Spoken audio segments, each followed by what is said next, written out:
Satu, dua, tiga. Bismillahirrahmanirrahim. Assalamualaikum warahmatullahi wabarakatuh. Alhamdulillahirabbil alamin wa bihi nasta'inu ala umurid dunya waddin wassalatu wassalamu ala man bu'itsa rahmatan lil alamin Muhammadin wa ala alihi wa sahbihi ajma'in wa ba'du. Ikhwatul iman rahimani Allahu wa iyyakum. Alhamdulillah, bersyukur kepada Allah Subhanahu wa taala kembali pada petang hari ini, hari Kamis, kita kembali akan melanjutkan pembelajaran ataupun pembacaan terhadap hadis-hadis Rasulullah Shallallahu Alaihi Wasallam terkait dengan bulan Ramadan, dan sesuai dengan tema Ramadan bersama Rasulullah Sallallahu Alaihi Wasallam, artinya adalah bahwa sepanjang bulan Ramadan ini bagaimana Rasulullah SAW melalui hadis-hadisnya membimbing kita di dalam beribadah saum. Untuk petang hari ini saya akan teruskan pembahasan yang kedua terkait dengan Qiyamu Ramadan. Sudah saya sampaikan pada kemarin atau petang kemarin, ada tidak kurang dari 2 hadis ya, atau 3 hadis, dan sedang mempelajari hadis yang keempat. Mudah-mudahan waktu kita agak cukup. Di dalam hadis yang diriwayatkan oleh Al-Imamu Al-Bukhari dan Al-Imamu Muslim, masih ya dari salah seorang sahabi ya bernama Abdullah bin Umar radhiyallahu anhuma, bahwa beliau menjelaskan kepada kita ya tentang bagaimana Rasulullah Shallallahu Alaihi Wasallam melakukan sholat di bulan-bulan atau di malam-malam Ramadan.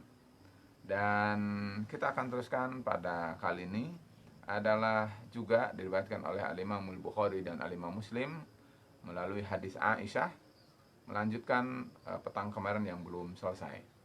Saya sudah sampaikan bahwa Rasulullah SAW sebagaimana diriwayatkan oleh Aisyah radhiyallahu anha, bahwa kata beliau Rasulullah SAW keluar rumah ya, dari rumah beliau di tengah malam, lalu kemudian menuju ke masjid dan melakukan sholat, dan kemudian diikuti oleh para sahabat. Di malam pertama sedikit, di malam kedua bertambah karena ada berita di esok harinya bahwa Rasul melakukan sholat berjamaah selain fardu, dan kemudian malam kedua lebih ramai, malam ketiga tambah ramai. Nah, pada malam keempat adalah malam yang kemudian masjidnya menjadi membludak dan tidak cukup untuk menampung jamaah para sahabat. Maklum pada waktu itu adalah Masjid Nabawi belum seluas seperti yang kita saksikan atau kita rasakan hari ini. Nah, sampai di situ saya ingin lanjutkan sekarang. Kata beliau, hatta kharaja li sholati subhi. Rasulullah SAW pada malam keempat ternyata tidak keluar. Ditunggu-tunggu oleh para sahabat, yang para sahabat waktu itu sudah semakin membludak, tetapi Rasulnya tidak keluar. Para sahabat kemudian bertakwil, menafsirkan tentang kenapa Rasul tidak keluar. Ada yang mengatakan Rasul sakit, ada yang mengatakan Rasul ketiduran, ada masalah mungkin sengaja, dan seterusnya.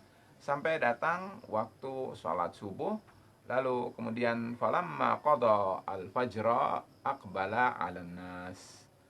Ya, Rasulullah SAW selesai daripada sholat subuh, kemudian Rasulullah SAW menghadap kepada makmum yang waktu itu tentu para sahabat, lalu kemudian bertasyahud ya seperti biasa sebelum berkhutbah. Fatasyahada, kata beliau, summa qala. Kemudian Rasul mengatakan begini, amma ba'du wa innahu lam yakhfa ala makanikum. Ya. Kata beliau, fa innahu lam yakhfa alayya makanukum. Tidak tersembunyi ya status kalian, duduk kalian pada sepanjang malam tadi. Walakinni, akan tetapi aku khasyitu, saya takut, antufrada alaikum, khawatir kalau sholat yang sudah 3 malam berjalan itu, kalau saya teruskan nanti difardukan oleh Allah Subhanahu wa taala, fata'jizu anha, sehingga kalian akan lemah, akan kesulitan, akan keberatan ya di dalam menunaikannya. Bukan saja Ramadan ini, tetapi juga adalah Ramadan yang akan datang. Bukan saja generasi kalian, tapi juga bisa jadi generasi setelah kalian. Nah, kata Aisyah radhiyallahu anha di akhir riwayatnya, beliau mengatakan fatawaffa atau tuwaffa Rasulullah sallallahu alaihi wasallam wal amru ala dzalik. Rasulullah SAW wafat, sedangkan perkara terkait dengan sholat at-tarawih yang kita sebut sekarang itu adalah seperti yang telah tadi saya sampaikan. Nah, oleh karena itu, itulah hadis yang terkait dengan masalah sholat tarawih yang kita kenal sekarang, atau qiyamu Ramadan sesuai dengan lafaz hadisnya. Kita lanjut terlebih dahulu. Ada hadis juga diriwayatkan oleh Al-Imamu Al-Bukhari. Kata beliau begini, melalui sanad beliau, saya ambil langsung dari Abdurrahman bin Abdul Qari. Kata beliau, annahu qala, bahwa beliau berkata, yakni Abdurrahman, kharajtu ma'a Umar ibn al-Khattab radhiyallahu anhu. Aku keluar bersama Amirul Mukminin Umar ibn al-Khattab radhiyallahu anhu, lailatan fi Ramadana ilal masjid, pada suatu hari, dan itu adalah terjadinya pada bulan Ramadan, dan keluarnya adalah menuju ke dalam masjid. Lanjut kata beliau, fa idzan nasu auza'un mutafarriqun. Lalu kami lihat bahwa para sahabat, orang-orang waktu itu adalah tercerai-berai ya. Ada di sana, ada di sini, begitu. Tidak terkumpul ya dalam satu kesatuan, dalam satu barisan, dalam satu jamaah, begitu. Nah, kemudian disebutkan di sini yusalli rajulu li nafsihi. Ada orang yang sholat untuk dirinya sendiri. Wa yusalli ar-rajulu fa yusalli bi sholatihi ar-rahtu. Ada orang juga yang sholat tetapi untuk bukan jumlah yang besar, jumlah yang banyak, paling di bawah 10 ya, lalu ada imamnya.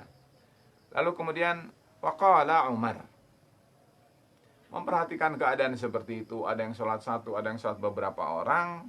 Kata beliau, Umar bin Khattab berkata begini, inni ara lau jama'tu haula'i ala qari'in wahidin. Saya berpendapat betapa bagusnya kalau seandainya mereka yang tercerai-berai, yang terpisah-pisah itu dikumpulkan, lalu dipimpin, diimami oleh seorang qari. Qari di sini maksudnya adalah orang yang menjadi imam, dan dia adalah membacakan Al-Quran, dan dia adalah tentu hafidh terhadap Al-Quran.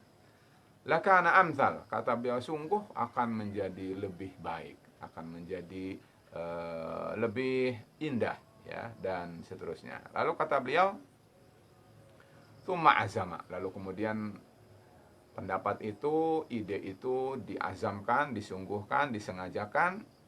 Fajama'ahum ma'ala Ubay bin Ka'bin.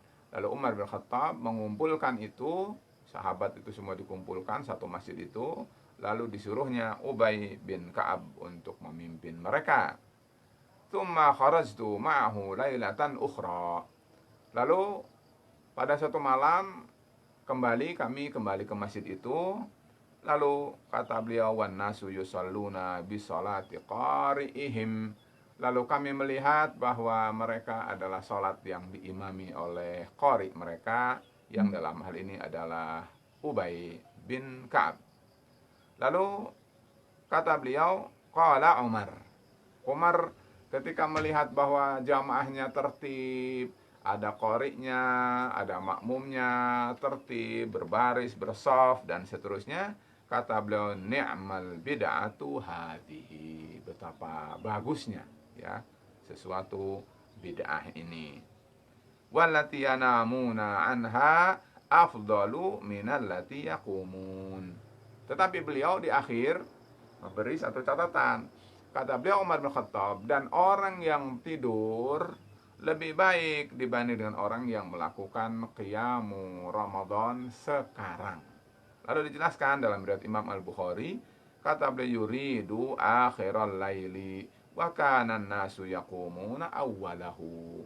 Maksudnya perkataan Umar bin Khattab itu adalah bahwa beliau lebih suka jika para sahabat itu sholatnya nanti di tengah malam, dan sementara menunggu sampai malam mereka hendaknya tidur sore-sore, bangun malam.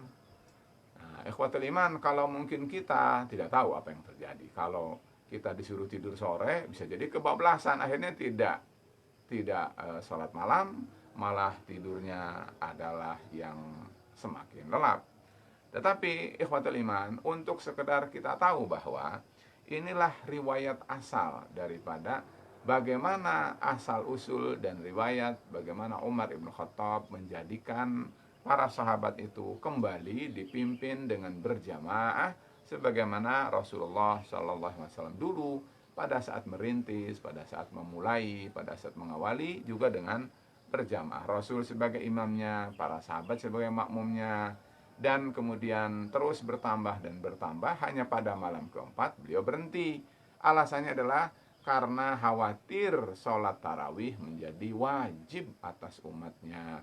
Ada pelajaran sedikit saya tambahkan di sini bahwa Rasul itu adalah sangat peduli, Rasul itu adalah sangat sayang pada umatnya. Rasul itu khawatir kalau umatnya tidak mampu, sedangkan itu adalah dosa kalau itu adalah difardukan. Karena itu daripada difardukan, Rasulullah SAW tinggalkan agar tetap menjadi pelajaran bagi umatnya bahwa sholatu Ramadan atau qiyamu Ramadan atau sholatu tarawih adalah tetap menjadi ajaran, tetapi bukan termasuk hukumnya fardu.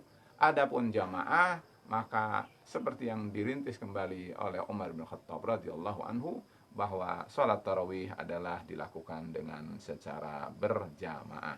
Ikhwatul iman rahimani Allah wa iyyakum, itu adalah yang bisa kita tambahkan. Dan saya tambahkan satu lagi, ya, mudah-mudahan waktu kita masih ada. Diriwayatkan oleh Al-Imam At-Tirmidzi dan Al-Imam An-Nasa'i, Al-Imam Al-Baihaqi, Al-Imam Ibnu Huzaimah. Kata beliau melalui Abu Dzar Al-Ghifari. Kata beliau, qama, ya, Abu Dzar Al-Ghifari mengatakan begini, sumna ma'a Rasulillah sallallahu alaihi wasallam. Kata Abu Dzar, kami pernah saum ataupun saum bersama Rasulullah SAW. Falam yusalli bina. Ternyata Rasulullah SAW tidak menjadi imam pada kami. Hatta baqiya sab'un minasyahri. Kecuali hanya sekedar tersisa 7 malam. Syahrun di sini adalah sab'un, itu sab'un layalin minasyahri. Syahri ini maksudnya adalah bulan Ramadan. Berarti tinggal tersisa 7 malam lagi dari bulan Ramadan. Faqama bina hatta dhahaba thuluthul laili. Ternyata Rasulullah SAW memberikan kesempatan untuk berjamaah dengan beliau, tetapi itu adalah waktunya sudah thuluth al-lail, sudah sepertiga malam. Tsumma lam yakum bina fis sadisah. Tetapi berikutnya adalah pada malam yang ketujuhnya beliau tidak lagi kembali sholat bersama kami. Wa qama bina fil khamisah. Kemudian berikutnya keesokannya lagi, kira-kira malam tinggal 5 hari lagi, 5 malam lagi, Rasul kemudian sholat. Tetapi sholatnya itu hatta dhahaba syatrul lail. Tetapi setelah pertengahan malam baru sholat. Wa qumna lahu kamaka, kami mengatakan pada Rasul, ya Rasulullah, wahai Rasulullah, lau nafaltana baqiyata lailatina hadhihi. Rasul, seandainya engkau beri kami kesempatan untuk istirahat pada malam ini. Faqala, kemudian Rasul sallallahu alaihi wasallam bersabda, innahu man qama ma'al imami hatta yansarifa. Sesungguhnya siapa saja dari kalian yang sholat bersama imam, maksudnya bermakmum, berjamaah bersama imam, kemudian hatta yansarif, sampai dengan imam mengakhiri sholat tarawihnya, kutibalahu qiyamul lailah, maka akan dicatat bagi orang itu seolah-olah orang itu sholat semalam suntuk. Kemudian di akhir daripada riwayat ini beliau mengatakan, tsumma lam yusalli bina hatta baqiya thalathun minas sahri. Ternyata kira-kira kurang 3 malam Rasul pun meninggalkan kami lagi, tidak sholat. Wa shalla bina fis salisah, lalu kemudian sholat kembali. Wada'a ahlahu wa nisa'ahu, dan memanggil keluarganya dan istri-istrinya. Faqama bina hatta takhawwafna al-falah, sampai Rasul sholat itu sedemikian lamanya, sampai-sampai hampir kami sampai pada waktu sahur. Wasallabina, ya, lalu berikutnya adalah kata beliau, qultu lahu wa mal falah, apa itu yang disebut dengan al-falah? Kata beliau, as-sahur.